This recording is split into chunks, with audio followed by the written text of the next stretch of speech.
Das sind Kommentare, warum sich Menschen nachher schlecht fühlen auf Social Media. Und ich erkläre dir jetzt warum. Ich habe vor kurzem geteilt, dass mein Dad gestorben ist und habe es geteilt, wie ich gebrüllt habe und wie ich seine Urne bin abholen und dass ich sie allein bin abholen. Und dann hat es Kommentare gegeben, die gesagt haben, ja, es tut mir ja leid, aber dann noch etwas filmen und auf Social Media posten. Das ist ja unter aller Sau. Erster Punkt in dem, Vorurteil. Finde ich geht gar nicht. Jeder geht mit dem Ganzen anders um. Mir persönlich hilft es, das Ganze in Content umzuwandeln und so das Ganze zu teilen und zu verarbeiten. Zweiter Punkt, mega viel teilen immer nur dann, wenn alles gut ist, dann, wenn alles super ist, dann, wenn alles optimal ist. Und das ist auch völlig fein, wenn jemand das nicht möchte teilen. Es ist völlig fein, wenn das jemandem auch zu privat ist zum Teilen. Da habe ich völliges Verständnis dafür.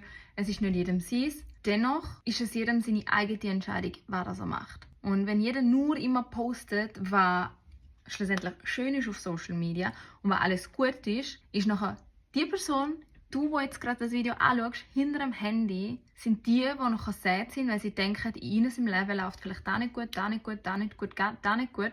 Und bei allen anderen läuft es ach so top und ach so gut. Und klar, ich hätte das Ganze jetzt auch einfach für mich behalten, hätte das nicht teilen oder hätte es einfach irgendwann teilen, aber ich möchte euch dabei mitnehmen. Weil mir ist es wichtig, um anderen Menschen mit dem Content auch wieder zu helfen. Dritter Punkt, es ist mein Account, es ist mein Tagebuch und ich darf teilen, was ich möchte. Wenn es irgendjemandem nicht passt, dann feel free, zu mir nicht folgen. Falls du aber genau so Sachen möchtest sehen, weil du es schön findest, wenn jemand auch die andere Seite vom Leben zeigt. Und ich bin sehr, sehr, sehr ein positiver Mensch und sehr ein aufgestellter Mensch. Und die meisten, die mich kennen, wissen das auch. Und dennoch gibt es auch bei mir im Leben mal Seiten und Punkte, die nicht so schön sind. Und auch die möchte ich mit euch teilen. Weil ich es schön finde, die mit euch zu teilen, weil ich weiss, es kann da außen wieder Menschen einen Halt geben.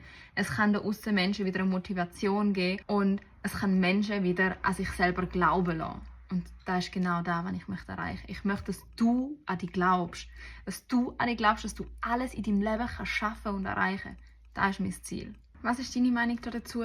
Und was für einen Creator folgst du am liebsten? Die immer nur alles zeigen, wie alles wunderschön und perfekt in ihrem Leben ist? Oder die alle Seiten und alle Facetten aus ihrem Leben teilen? Auch wenn mal der Dad stirbt und man dann brüllt. Weil es ist völlig normal, es ist völlig okay. Und auch in meinem Fall, es hat mich mehr getroffen, als ich gedacht hätte, dass es mich trifft. Und auch da, es ist völlig okay. Und jetzt denk dran, sei unglaublich stolz auf dich, denn du bist ein wundervoller Mensch. Und folge nicht